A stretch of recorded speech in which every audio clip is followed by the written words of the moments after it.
Hello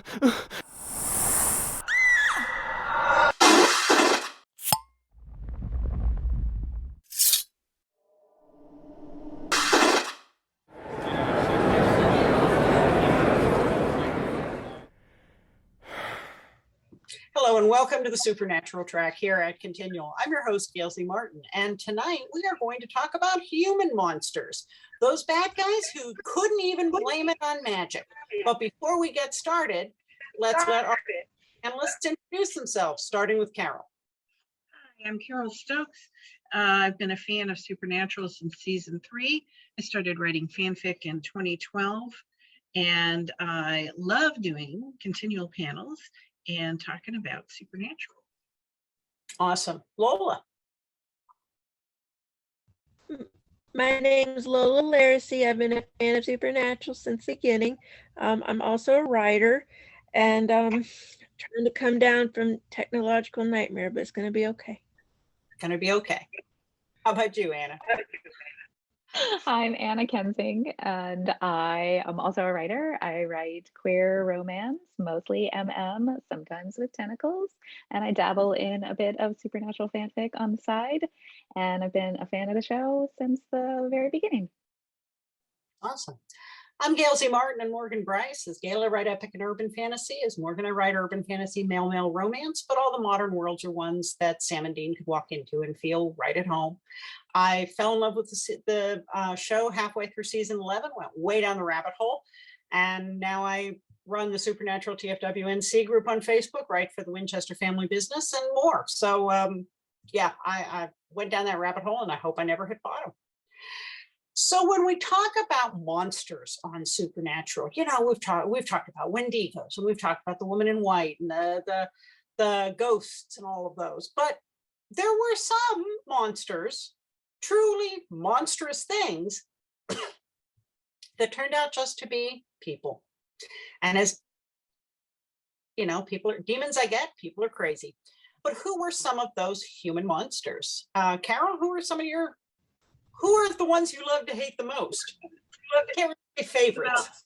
Well, I think, of course, we have to start with the Benders. The Benders are just, you know, for one episode, it made such a mark. I think it was one of the first times we had human monsters. Up until now, we actually really had a lot of you know, monsters and things that went bump in the night.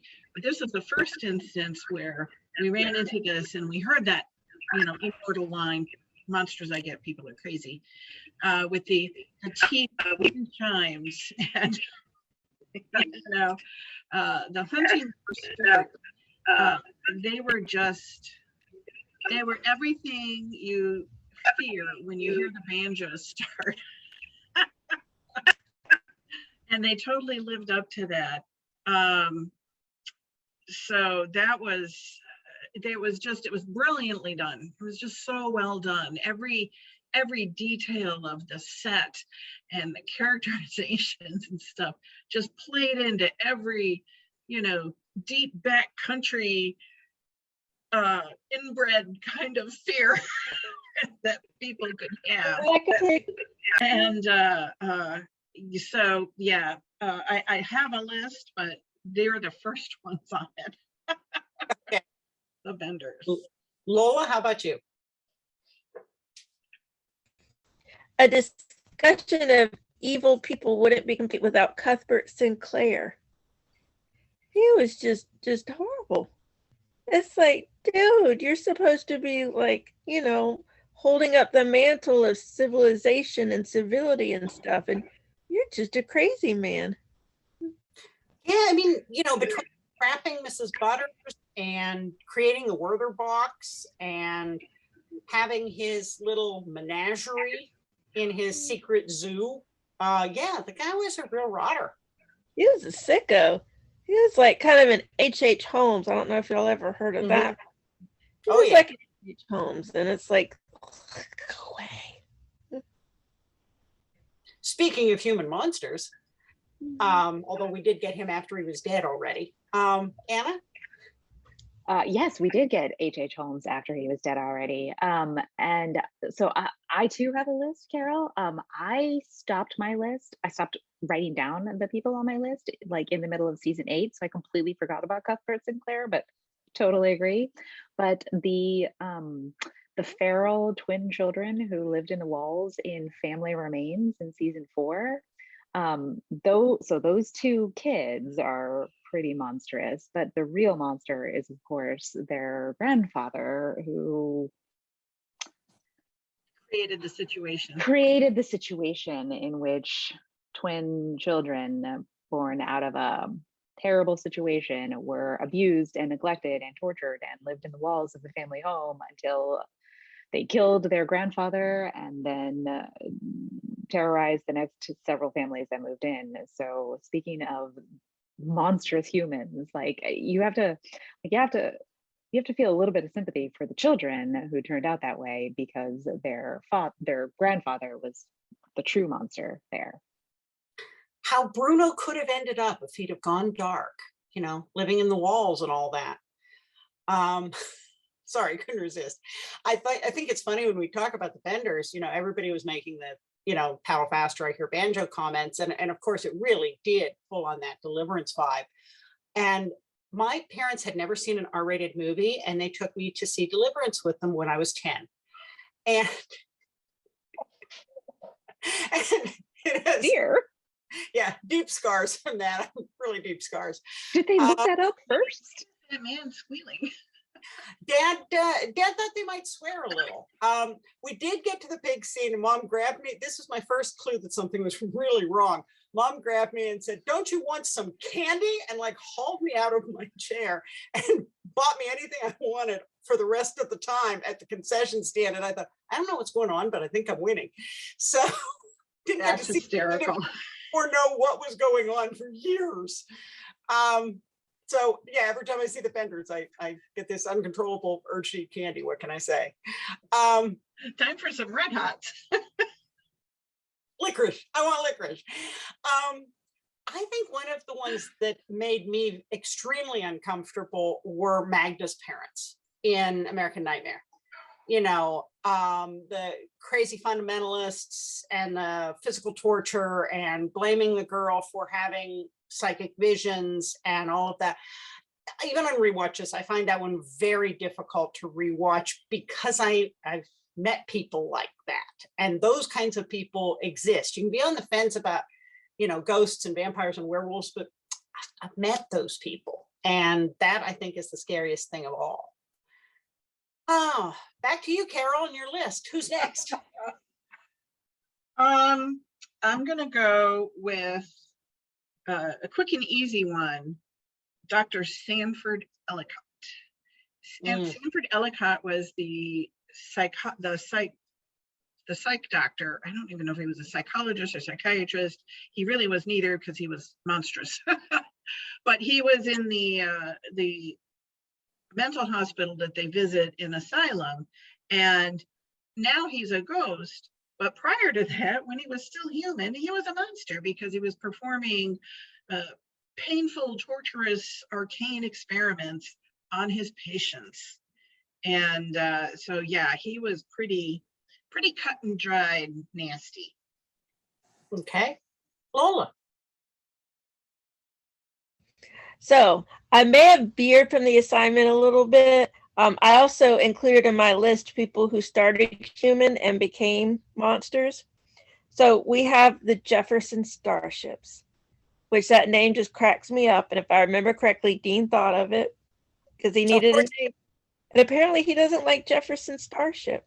I don't understand. I mean, White Rabbit. How can you not like White Rabbit? Yeah, no, but that's Jefferson Airplane. It's a whole different thing.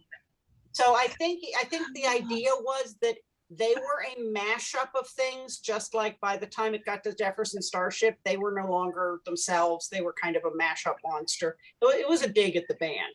You're right, because I just liked them by the time they turned into Starship and had all that pop stuff. So you're right. Jefferson Airplane ruled. Jefferson Starship, not so great. All right. So the episode is Mommy Dearest, season 6, episode I think 19, something like that. And is it Eve? Is it Eve who does it? I think it's Eve.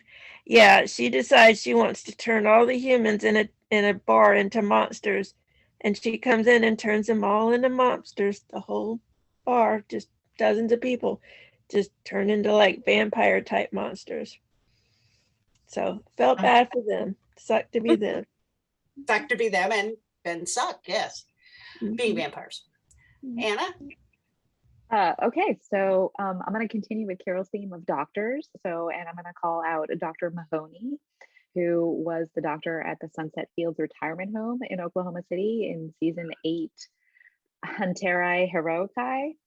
And he used Fred Jones, who I forget whether he was an actual retired hunter or whether he was just like a contact of John Winchester's, but he has like psychokinesis powers but also dementia, and so that's why he's living in the retirement home. And so Dr. Mahoney uses his psychokinesis powers to steal from the nursing home residents for years and years and years. And so like the monster who creates the monstrous situations is Fred Jones, the like guy who can control things with his mind and creates like some wacky cartoon scenarios that seem funny but are also really dangerous. But it's really Dr. Mahoney who is behind the human, who's behind manipulating his patient in order to steal from his other patients. So.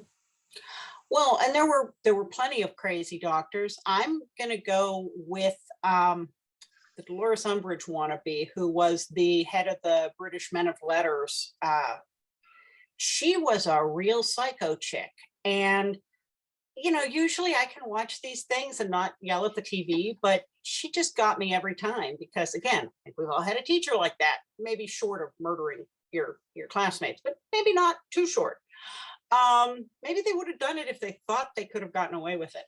But yeah, she was just a stone cold biatch. And I was very happy for her to get what was royally coming to her.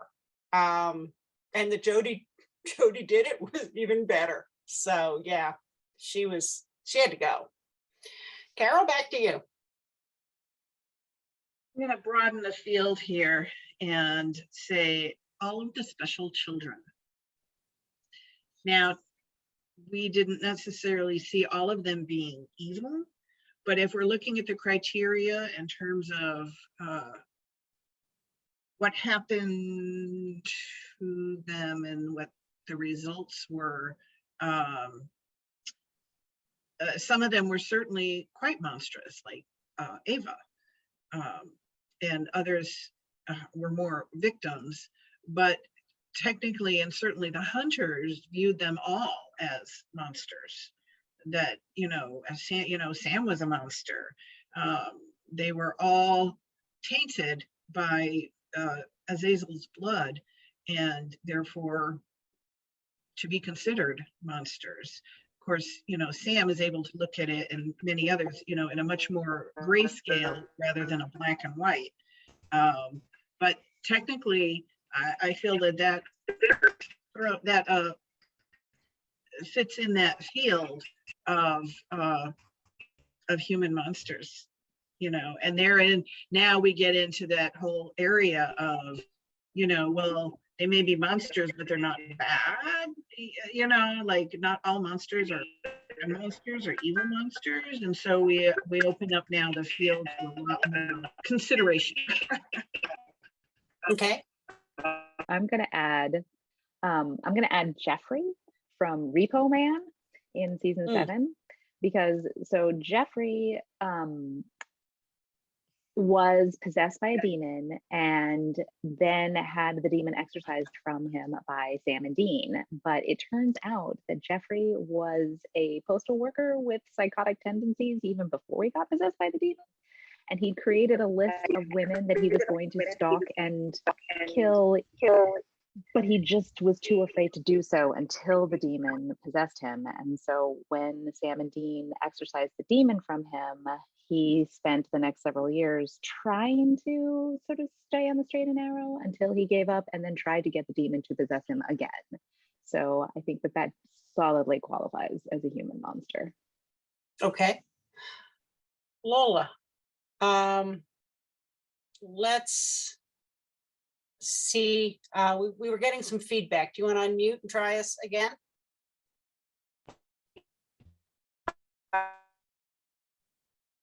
Can you hear me? Yeah, we can hear you. Yeah. Okay.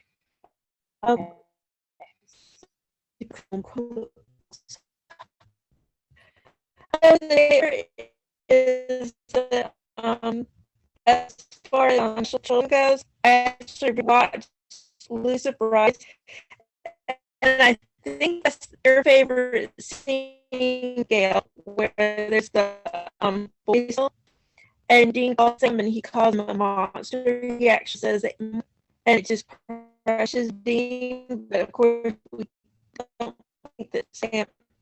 I mean, it crushes Sam, but we actually don't think Dean did that. Had some technical issues there, so we'll work on that.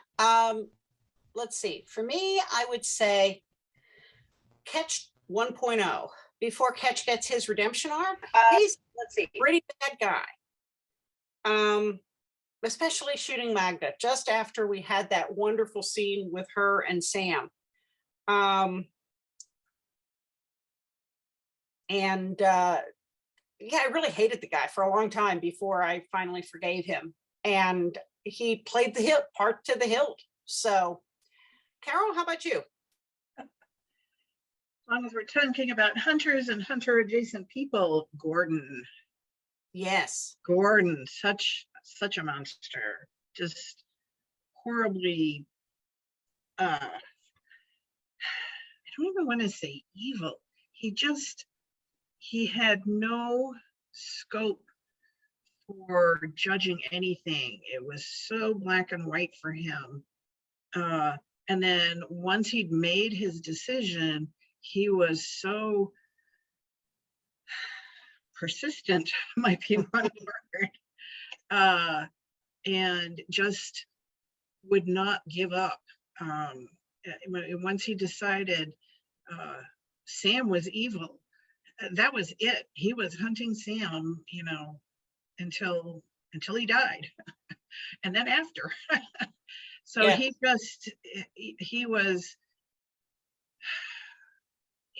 so narrow-minded and so unable to listen to anything or consider anything, even when something was demonstrated in front of him, like when they were, Lenore showed how she could pull back from the bloodlust that he invoked in her by dripping blood right into her mouth.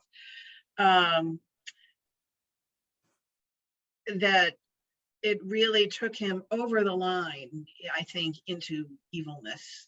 Mm-hmm. And then he would draw other people in. I don't think, for instance, Kubrick was intrinsically evil, but he was easily swayed, and Gordon was able to exert control over him and bring him in on it. So that kind of thing, where he not only was evil himself, but could encroach upon other people's moral choices, which really, to me, enforced his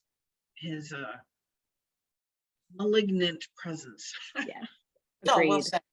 Well said.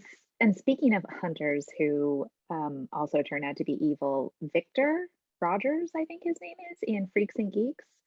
So he is the very fatherly, very Mr. Rogers figure who takes in all of these teenagers and, supervises their homework and, ferries them to soccer practice, but also trains them to be hunters.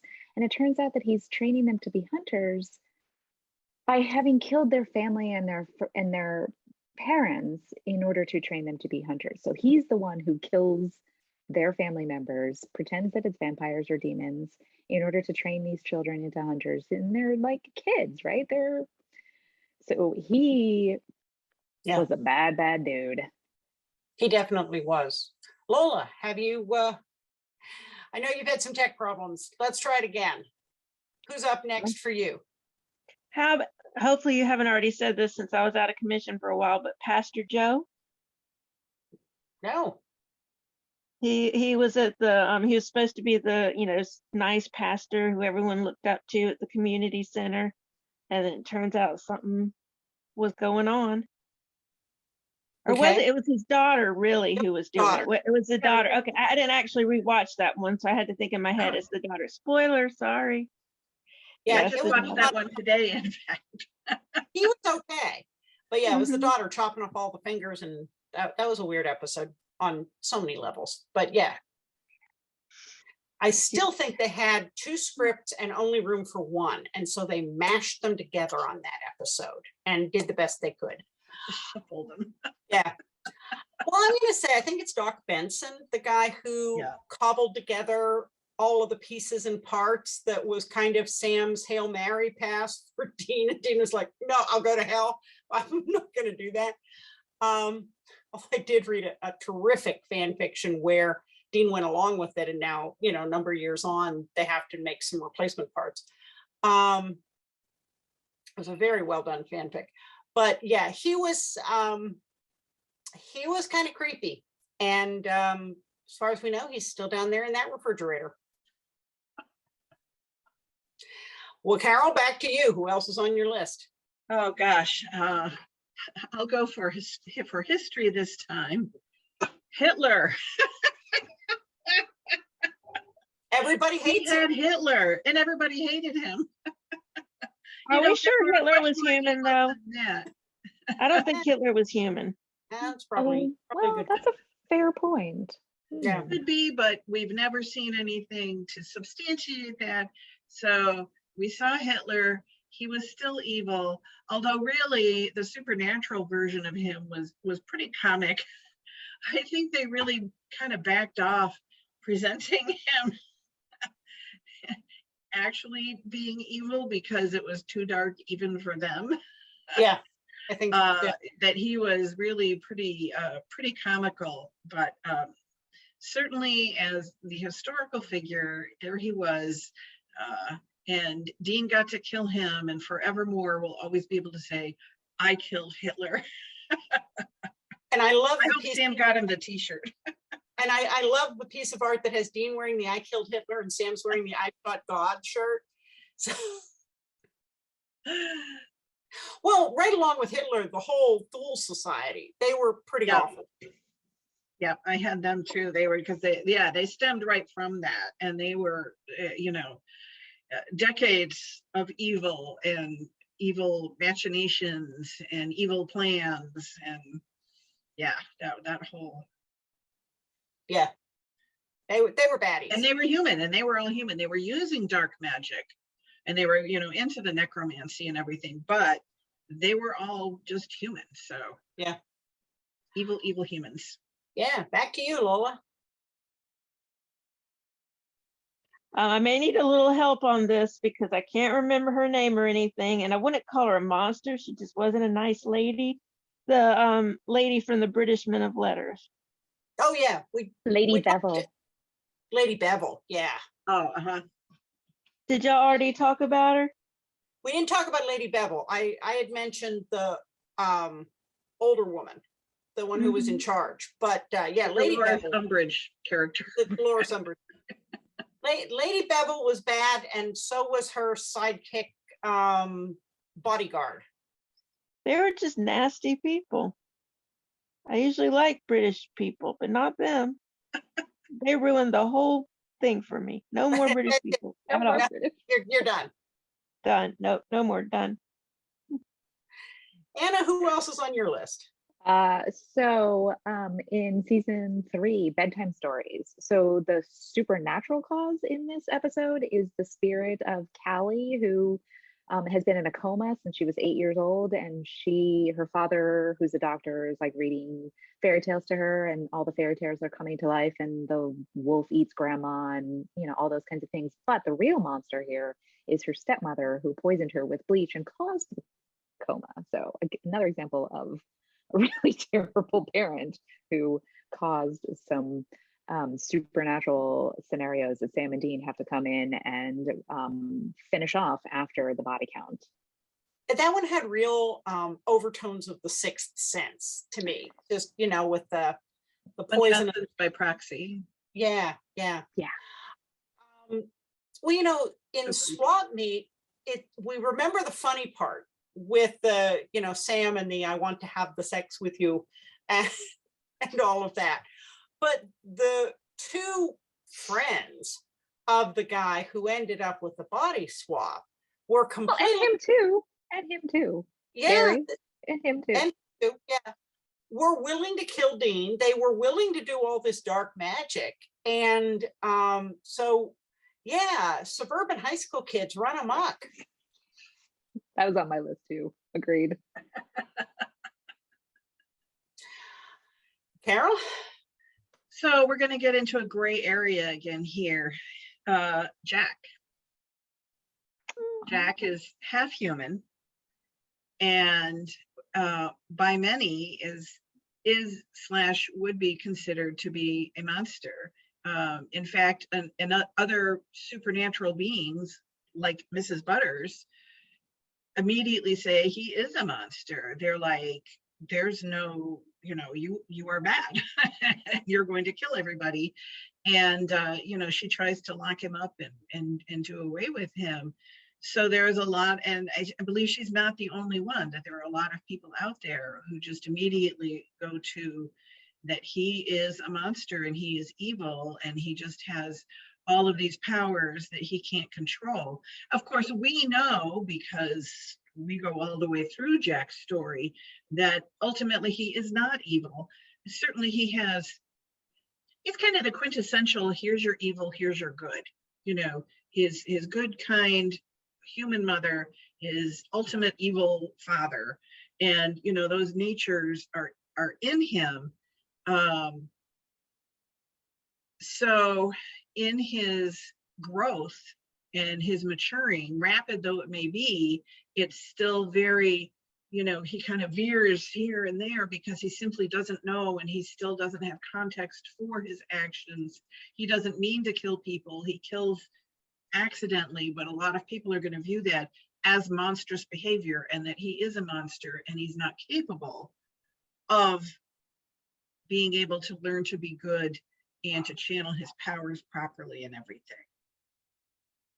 Good point. And we had situations in earlier seasons where whenever the idea of a Nephilim came up, and I think it might have been in the first Lily Sunders episode, the idea of a Nephilim was flat out, this is bad, this is a monster, there's just no gray there.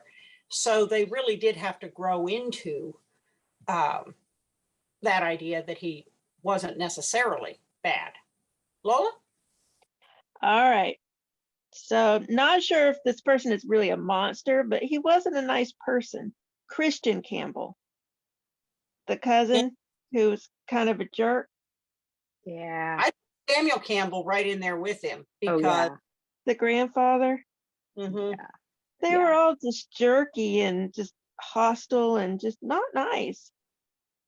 Very questionable morals. Well, and Sammy was going to feed Dean to one of the alphas. I mean, you don't do that to your grandson unless you're a monster.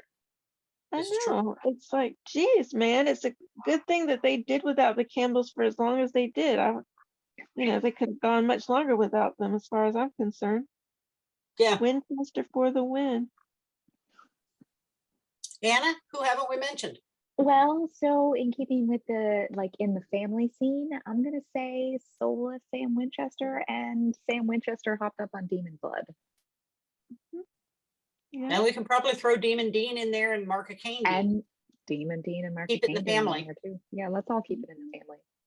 They're humans who have some monstrous behaviors. Let's just say they might be good people, but they have some monstrous behaviors.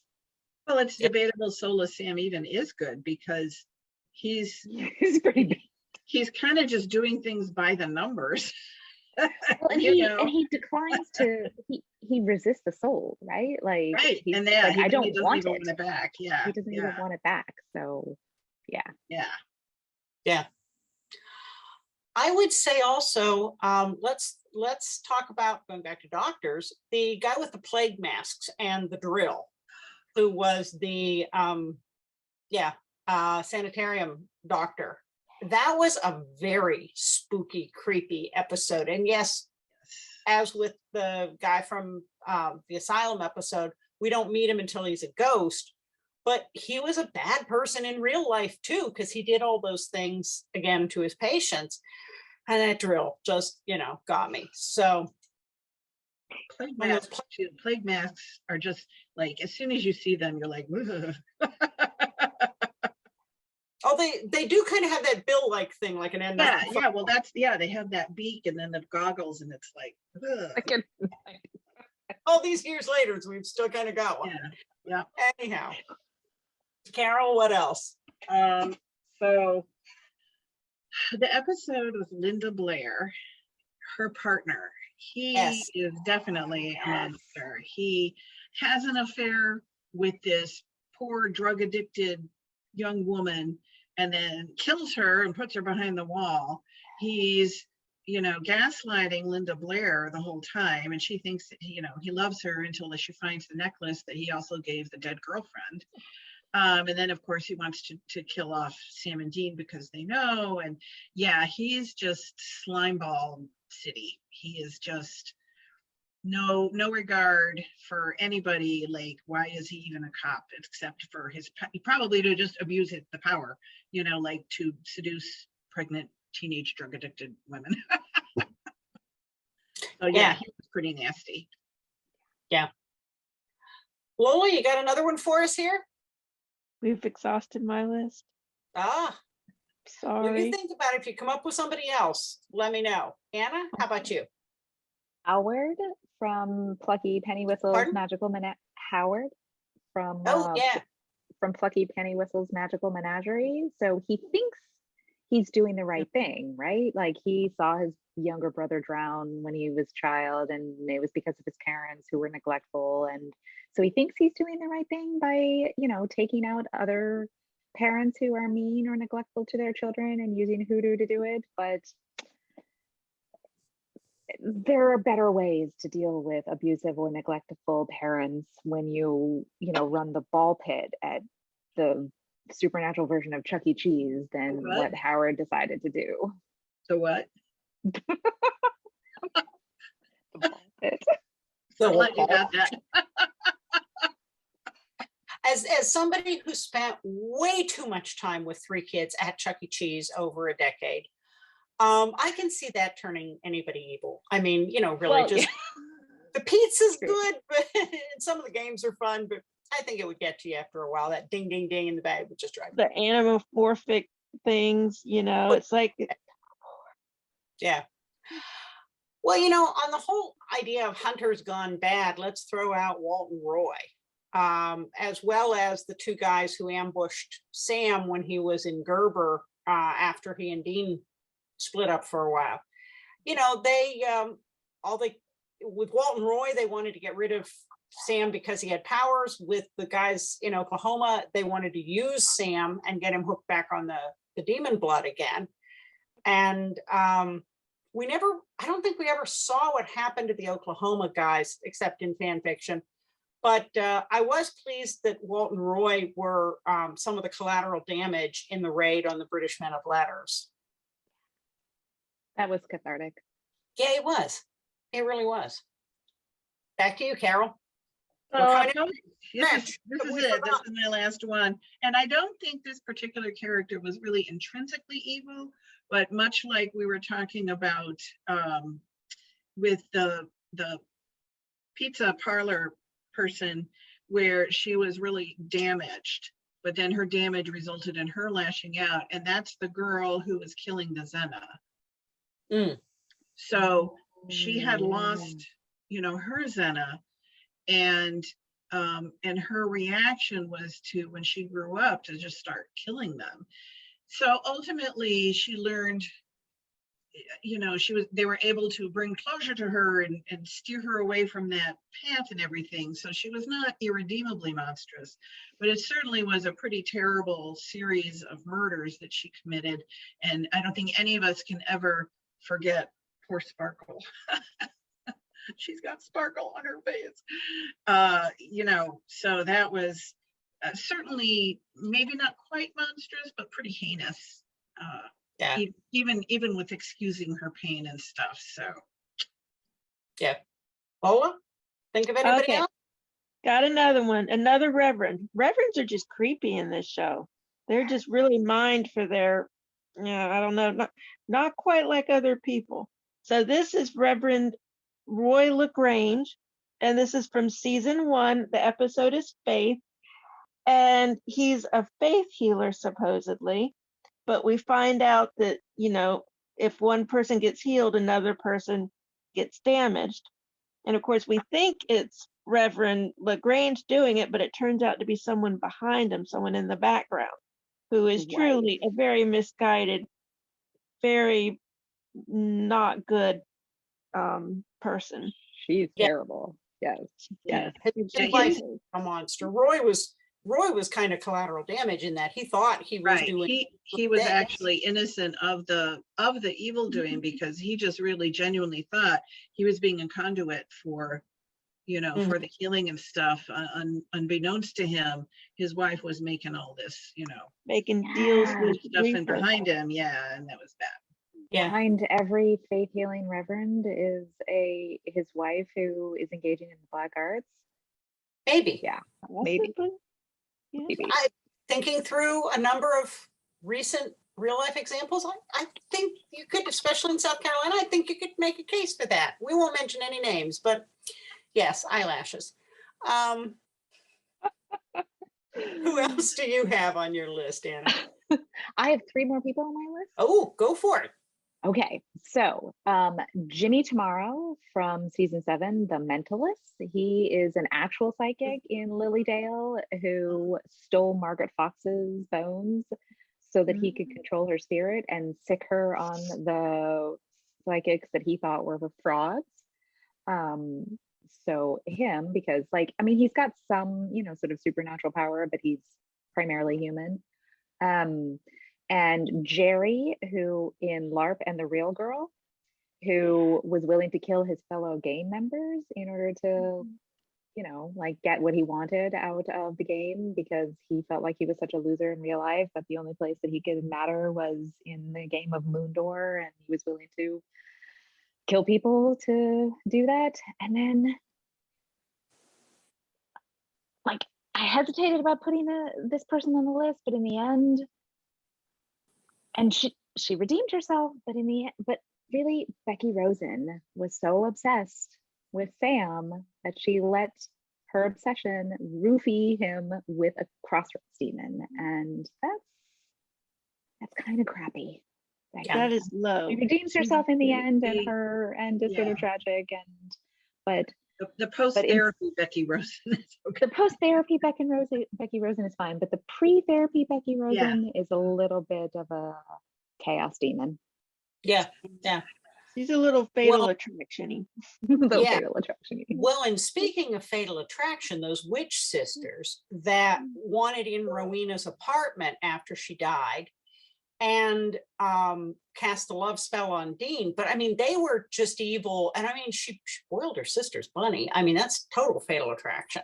So yeah, she was just a bad lady. Carole, you thought of one last person? One last person, Playthings. The old woman's sister, who is the little girl ghost. Well, I guess really she was a ghost, but no, she had to have known it. I guess she's really a ghost, so maybe she doesn't count. Well, I thought she was still alive in the beginning of the episode. So it was almost like an astral projection or some sort of psychic projection of herself as a child, because I don't think she was dead yet at the beginning of the episode, or maybe I'm misremembering. Well, no, because the old woman wasn't dead yet. Wasn't dead, but she's not the one who was haunting. It was her sister. But now, as I think on it, I think, wait a minute, she was a person, but really what we were seeing her deal with was a ghost. So maybe she doesn't count. And the old woman the whole reason why the ghost became active in that episode was that the old woman was getting too old to control her ghost sister, because she Right. had been controlling her ghost she for so long. Yeah, and then she didn't want them to move and everything. So, Right. all right, I take it back. She's a ghost. Okay. I'm Well, done. we have gone through our time with a whole bunch of human monsters, but before we go, let's let everybody know where people can find you, starting with you, Anna. I'm Anna Kensing, and you can find me at annakensing.com and on Facebook sometimes, but also on TikTok at Anna Kensing Books. Nice. Lola? You can find me just about everywhere except for my own website, lolalarissy.com. Something happened to the website like a year ago, and I keep thinking, I'm going to figure out what happened, and it goes out of my head until the next time I have to do this. But otherwise, you can find me all over the internet. Okay. Carole? I'm here on Facebook. Sorry, I'm still laughing at that. In Gail's TFWNC group, Team Free Will, North Carolina, I'm on continual panels frequently and in the continual group. On Twitter, you can find me under true_firesign10, and all of my fiction is on AO3 under firesign10. Mind the tags. And I'm pretty easy to find at gailzmartin.com, morganbryce.com. All the social media is a variation of those. We've mentioned the Supernatural TFWNC group and the Winchester Family Business Blog, but most of the time I'm here on Continual. So thank you all so much for a wonderful discussion. We covered way more territory, and I think brought up a lot of people I hadn't even thought of. So that was a great conversation. And thanks so much to all of you for watching and listening. There'll be more Supernatural coming up soon, so we'll see you online.